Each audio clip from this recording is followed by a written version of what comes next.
ரூத்தின் புஸ்தகம் 2ஆம் அதிகாரம். ரூத்தின் புஸ்தகம் 2ஆம் அதிகாரம்.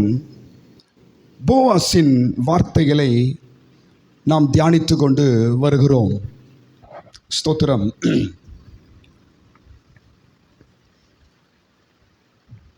போவாஸ் ஒரு ஊழியக்காருக்கு அடையாளம். ரூத் விசுவாசிக்கு அடையாளம். போவாஸ் இயேசுவுக்கு அடையாளம். ரூத் மணவாட்டி சபைக்கு அடையாளம். ஸ்தோத்திரம். 4ஆம் அதிகாரத்தில் விவாகம் நடக்கிறது. விவாகம் என்றால் பரலோகத்தில் நடக்க போகிற விவாகம், பரலோகத்தின் அனுபவங்கள். ஸ்தோத்திரம். இந்த போவாஸ் ரூத்தை உருவாக்கினார். இன்றைக்கு ரூத்து என்ற ஒரு பாத்திரம் நாம் படிப்பதற்கு காரணமே போவாஸ் தான். ஸ்தோத்திரம். ரூத்தின் துவக்கம். இந்த 4 அதிகாரத்துக்கு ஒவ்வொரு பேர் இருக்குது. ரூத்தின் புஸ்தகத்தில் 4 அதிகாரம் இருக்கிறது. ஒவ்வொரு அதிகாரத்துக்கும் ஒவ்வொரு பேர். 4W, 4 Wக்கள். முதல் அதிகாரத்துக்கு முதல் W என்னவென்றால் வீப்பிங். வீப்பிங்னா என்ன? அழுகை. முதல் அதிகாரம் அழுகையில் தான் ஆரம்பிக்குது. ஃபஸ்ட்டு W என்னங்க? வீப்பிங். ஸ்தோத்திரம். 2ஆவது அதிகாரத்துக்கு 2ஆவது W என்னவென்றால் ஒர்க்கிங். 2ஆம் அதிகாரத்தில் ரூத் வேலை செய்ய புறப்படுகிறார், பிரயாசப்படும்படி புறப்படுகிறார். 2nd அதிகாரத்துக்கு 2nd W. 3rd அதிகாரத்துக்கு 3rd W வெயிட்டிங். சொல்லுங்க, வெயிட்டிங். 3ஆம் அதிகாரத்தில் நகோமி சொல்லுகிறாள் காத்திரு. இந்த 4 அதிகாரம் 4 W இருக்கட்டும், 4 சத்தியங்களாக இருக்கட்டும், உங்களுடைய வாழ்க்கைக்கு மிக மிக பிரயோஜனமாக இருக்கும். ஸ்தோத்திரம். இந்த 21 நாளில் உங்களால் எத்தனை முறை படிக்க முடியும் அத்தனை முறை இந்த ரூத் சப்ஜெக்டை முடிச்சிருங்க. 4 அதிகாரம் தான் இருக்குது. இந்த 21 நாளில் ரூத்தின் ஆழமான சத்தியங்கள் இருக்குது. இந்த 21 நாளில் சப்ஜெக்டை முடிக்க முடியாது. என்னோடய விஷயம் என்னன்னா, எந்த சப்ஜெக்டாக ஸ்டார்ட் பண்ணாலும் அது என்னால் முடிக்க முடியும். எங்கே திரும்பி முடிச்சதே கிடையாது. ஏன்னா டைம் இருக்கிறது இல்லை, டைம் சப்போர்ட் பண்ணுறது இல்லை. சப்ஜெக்டு எடுத்தால் டீப்பாக போயிடுது. ஸ்தோத்திரம். அதனால் நல்லா இந்த ரூத் சப்ஜெக்டை நீங்கள் படிங்க. ஸ்தோத்திரம். முதலாவது W weeping, 2nd W working, 3rd W waiting, 4th W wedding. 4th W என்ன? வெட்டிங், விவாகம். அதான் பரலோகம். ஸ்தோத்திரம். இந்த ரூத்தின் துவக்கம் எப்படி இருக்கிறது என்றால், அவள் தானியம் பொறுக்கிறவளாய் துவங்கினாள். ரூத்தோட காரியம் எங்கே ஸ்டார்ட் ஆகுதுங்க? தானியம் பொறுக்கிறவளாய் அவள் வாழ்க்கை ஆரம்பமாயிற்று.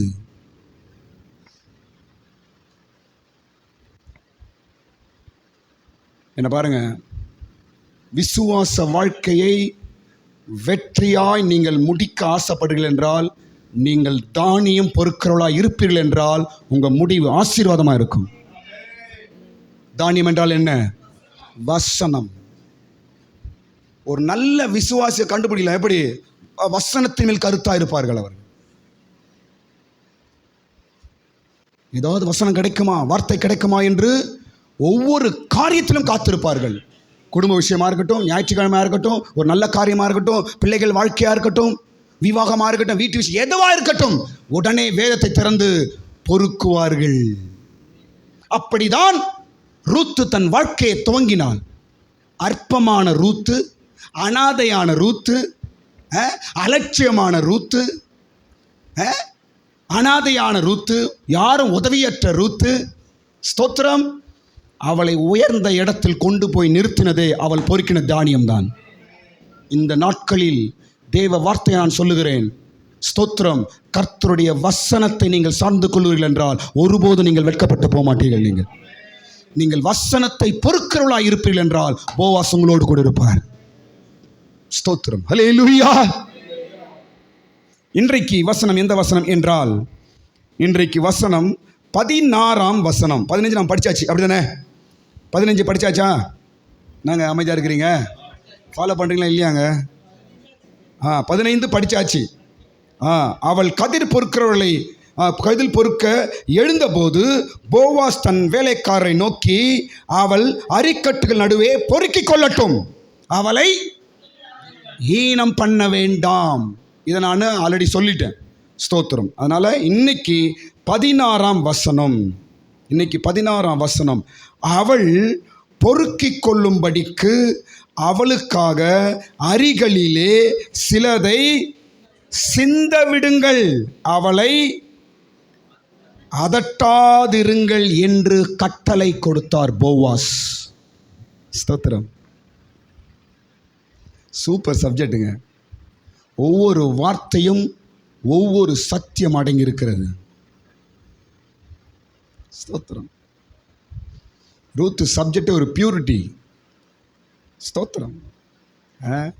இந்த வசனத்தின் டீட்டெயில் நாளைக்கு இன்னும் கொஞ்சம் பார்ப்போம். இன்றைக்கி ஒரு 4 விஷயம் சொல்லி நான் முடிக்கிறேன். நாளைக்கும் இதே வசனத்தை நான் பார்ப்போம் நம்ம. ஸ்தோத்திரம். இன்றைக்கு இந்த வசனத்திற்கு வைத்து ஒரு 4 விஷயங்கள் சொல்லுவோம். என்னவென்றால், ரூத்துக்காக போவாஸ் இட்ட கட்டளை.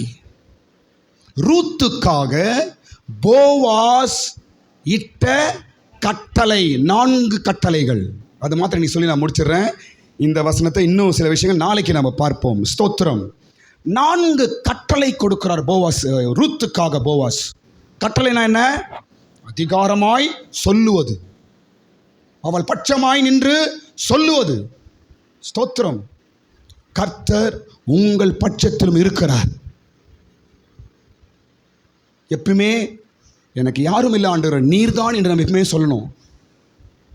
எனக்கு யாருமே இல்லை ஆண்டவரே, எனக்கு நீங்க தான் என்று நம்ம வாயில சொல்லணும். எனக்கு உதவி இல்லை ஆண்டவரே, நீர்தான் உதவி என்று சொல்ல வேண்டும். எனக்கு வேற வழி இல்லை, நீர்தான் எனக்கு வழி என்று சொல்ல வேண்டும். அதைதான் கர்த்தர் எதிர்பார்ப்பார். நாம் முழுவதுமாய் அவரை சார்ந்து கொள்ள வேண்டும் என்று தான் கர்த்தர் எதிர்பார்க்கிறார்.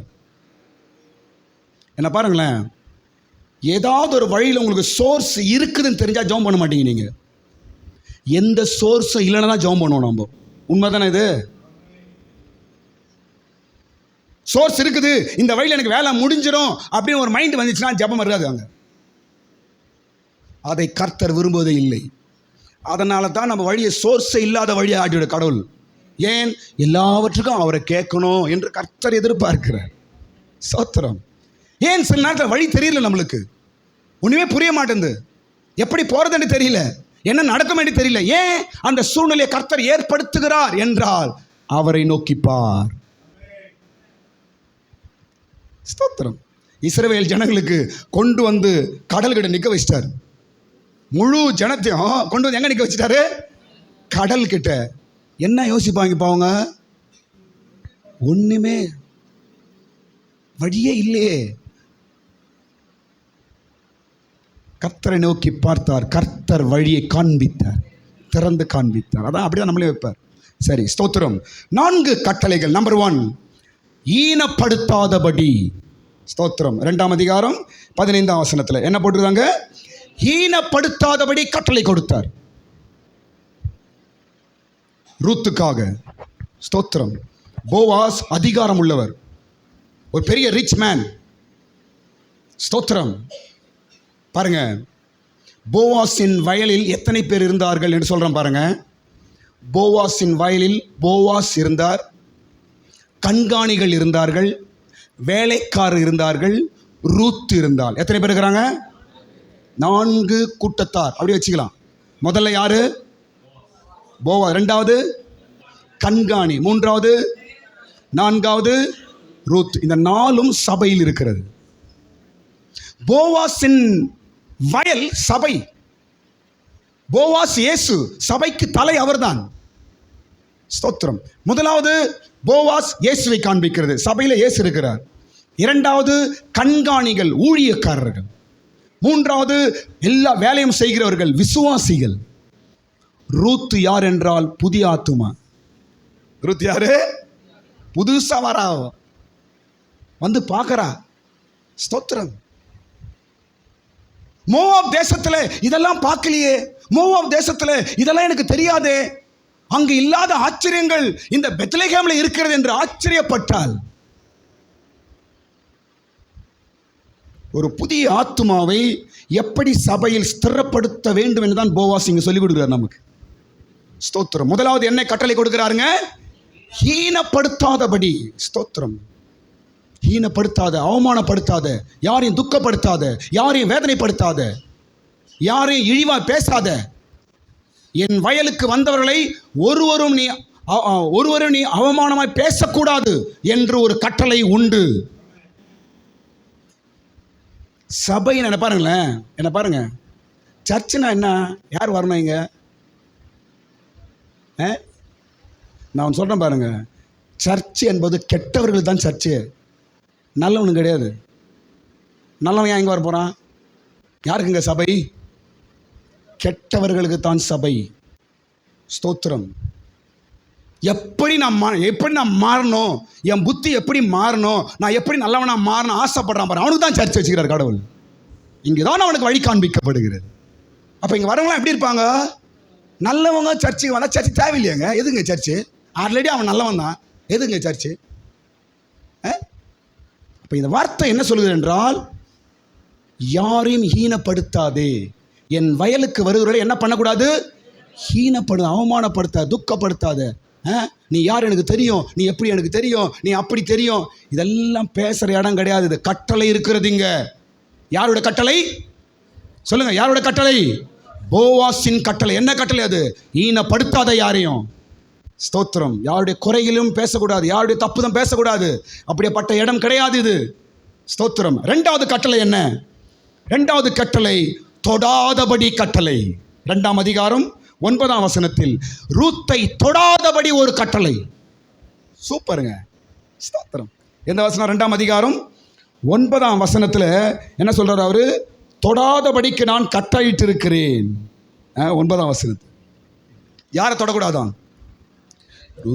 ரூத்தை தொடக்கூடாது. ஸ்தோத்திரம். எந்த வல்லமையும் உன்னை தொடாதபடிக்கு ஒரு கட்டளையை இயேசு பிறப்பித்திருக்கிறார். எந்த தீய சக்தி உன்னை தொட முடியாது, தெரியுமா? நம்ம பயப்படுறோம், அது வந்துச்சா இது வந்துச்சா. நோ, இயேசுவோட கட்டளை இருக்குது. எப்படி அவரை மீறி உன்னை தொடும்?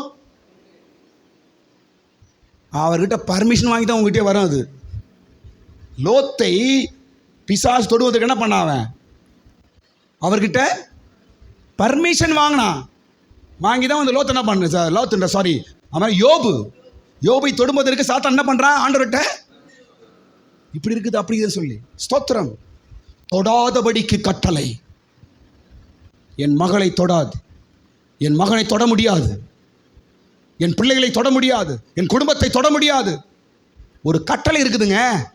ஸ்தோத்திரம். நம்ம ஜெபிக்குமா சொல்லணும், எந்த வல்லமை என்னை தொடுவதற்கு அதிகாரம் இல்லை, எந்த நோயும் என்னை தொடுவதற்கு அதிகாரம் இல்லை, எந்த தீய சக்தியும் என்னை என் குடும்பத்திற்கு தொட அதிகாரமே இல்லை. அதிகாரமே கிடையாது. ஏன்னா வல்லமைகளுக்கும் மேலான ஒரு வல்லமை அதிகாரம் கொடுத்திருக்கிற அந்த வல்லமை தான் போவாசின் வல்லமை. அவதான் இயேசுவோட மேல ஏதாவது பவர் இருக்குதா? நோ. அவர் தான் சுப்ரீம் பவர். அவருக்கு மேல எந்த பவரும் கிடையாது. எல்லா பவரும் அவர் கீழே தான். அதனால தான் கட்டளை கொடுத்திருக்கிறார், என் பிள்ளைகளை தொடாதபடி, என் பிள்ளைகளை தொடாதே என்று கட்டளை. மூன்றாவது பாருங்க, மூன்றாவது கட்டளை என்னவென்றால் தானியம் சிந்தும்படி கட்டளை. 2ஆம் அதிகாரம் 15ஆம் வசனம். 2ஆம் அதிகாரம் 16ஆம் வசனம் நினைக்கிறேன். 16. நாளைக்கு இதை பற்றி நான் நாளைக்கு சொல்கிறேன். நான் தானியம் சிந்தும்படி கட்டளை. ஸ்தோத்திரம். தானியம் சிந்தப்பட வேண்டும். பாருங்க, அடுத்த வசனம் நான் சொல்கிறேன். ரூத்து பொறுக்கினது அரிகளை, அடித்து எடுத்தது தானியத்தை. நாளைக்கு சொல்கிறேன். அதை நான் நாளைக்கு நான் சொல்கிறேன். ஸ்தோத்திரம். அப்போ தானியத்தை சிந்தும்படி கட்டளை. சூப்பர். கர்த்தருடைய கட்டளை இது, யாரும் மாற்ற முடியாது. ரூல். ஜியோ பாஸ் பண்றான்னு சொல்றேன். அது மாதிரி ஜியோ போட்டுருக்காரு கடவுள் நம்மளுக்காக. ஸ்தோத்திரம். தானியம் சிந்தப்படும். சிந்தப்படும்படி கட்டளை. நான்காவது கடைசி சொல்றேன் பாருங்க. நான்காவது கட்டளை, ரூத்துக்காக போவாஸ் இட்ட நான்காவது கட்டளை, அவளை தொடாதபடி. எந்த வசனம்? 2:16. அவளை தொடாதபடிக்கு ஒரு கட்டளை. ஸ்தோத்திரம். அப்படிதானே? அவளை அதட்டாதிருங்கள் என்று கட்டளை. ஸ்தோத்திரம். அதட்டாதபடி கட்டளை. என்ன கட்டளை அது? அதட்டாதபடி கட்டளை. யாரும் அதட்டக்கூடாது. ஸ்தோத்திரம். இந்த ரூத்துக்காக போவாஸ் 4 கட்டளைகளை பிறப்பிக்கிறார். ஸ்தோத்திரம். பாருங்க, நம்மளுக்கு நம்மை கர்த்தர் நேசித்து ஏதாவது நமக்கு ஆசீர்வாதத்தை செய்யணும்னு நினைச்சிட்டாருன்னா புதுசா ரூலே போடுவார். அவரு புது கட்டளையே போட்டுருவாரு. ஸ்தோத்திரம். இதை நான் எங்கே உணர்றேன் தெரியுமா? நம்ம சபையில் நடந்த விஷயம். ஜானகி சிஸ்டர் ஃபேமிலி சர்மா நகர்லேருந்து ஃபேமிலியாக சின்ன பசங்க அப்போதும் வந்துட்டு இருக்கிறாங்க. அவங்களுக்காகவே பஸ் ஃப்ரீ ஆகிட்டாருங்க கடவுள். கையை தட்டுங்க, கரங்களை தட்டுங்க. இதாங்க போவாஸோட கட்டளை. ஆமென். தெரியுமா உங்களுக்கு? நான் நிறைய முறை யோசிச்சிருக்கிறேன். நான் 4 பிள்ளைங்களை கொண்டு அவங்க வருவாங்க. பல வருஷமாக நம்ம சபை ஆரம்பிச்சுன்னு வந்துட்டு இருக்கிறாங்க. அவங்க பிள்ளைங்களை கூப்பிட்டு ஒவ்வொரு வாரம் வரணும். பிள்ளைங்களை டிக்கெட் எடுத்து வந்துருந்தாங்க. அப்போ ஸ்தோத்திரம். கர்த்தர் பார்த்தார், போவாஸ் பார்த்தார், கட்டளையை பிறப்பித்தார். என் பிள்ளைகளுக்காக ஒரு புது கட்டளை, ரூல் போடுறா. No ticket. போவாஸ் போட்டார். ஸ்தோத்திரம். எங்க சார் போவாஸ் போட்டார்? ஸ்டாலின் தான் போட்டார். ஸ்டாலினுக்கு பவர் கொடுத்தது போவாஸ் தான். ஹல்லேலூயா.